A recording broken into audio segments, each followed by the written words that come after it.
Bonjour, c'est Emel pour une nouvelle vidéo. Aujourd'hui, je vais expliquer et nous allons regarder ensemble le pronom complément Y. Alors, le pronom complément Y remplace un nom de lieu. Par exemple, je vais en France, à Paris, à la maison, chez moi, au Japon, aux États-Unis, dans la cuisine, à l'aéroport. La question qu'on pose est où? Je vais où? C'est un complément circonstanciel de lieu. Donc, je vais remplacer mon complément avec le pronom Y. J'y vais, à la forme négative, je n'y vais pas. Le pronom complément Y peut remplacer aussi des mots précédés de la préposition à, plus quelque chose. On appelle des compléments d'objets indirects qui répondent à la question à quoi. Voici quelques exemples, quelques verbes avec une préposition à. Jouer à quelque chose, penser à, participer à, croire à, ressembler à, s'habituer à, tenir à, s'intéresser à. Voyons un exemple ensemble. Elle joue au tennis. Au tennis, c'est mon complément. Elle joue à quoi? Au tennis. Elle y joue.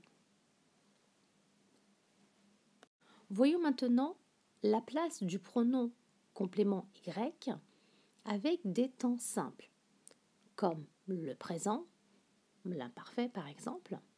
Le pronom Y se place entre le sujet et le verbe. Exemple, je vais en vacances. Je vais où? Par exemple, je pars où? En vacances. J'y pars. Je n'y pars pas.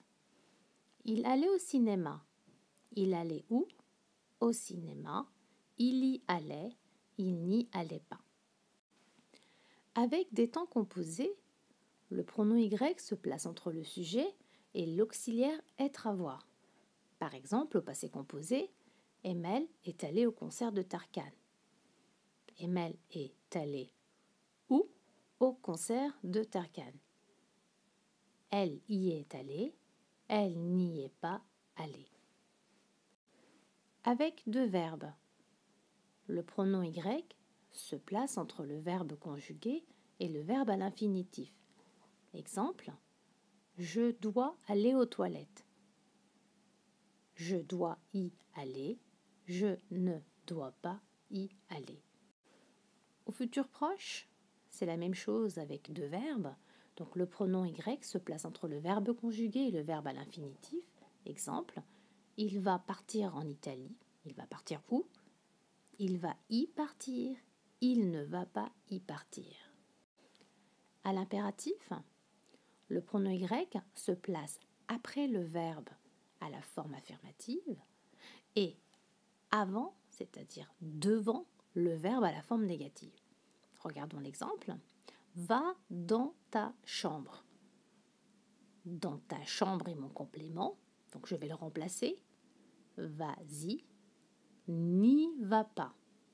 Vous remarquez, ici, nous avons mis un S. C'est pour faciliter la prononciation, mais attention à la forme négative, on doit l'enlever. Maintenant, voyons, le pronom Y peut remplacer aussi des compléments suivis de la préposition à, mais quand il y a des personnes. Là, on ne peut pas utiliser de pronom Y. Alors, qu'est-ce que nous allons faire? On va garder la préposition à et on va ajouter un pronom tonique. Moi, toi, elle, lui, nous, vous, elle, eux. Donc, quelques verbes.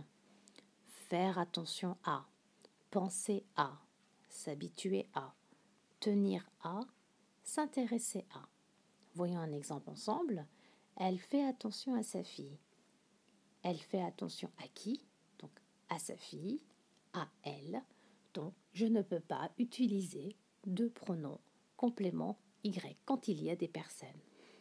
Voilà, merci de m'avoir écouté et à la prochaine. À bientôt.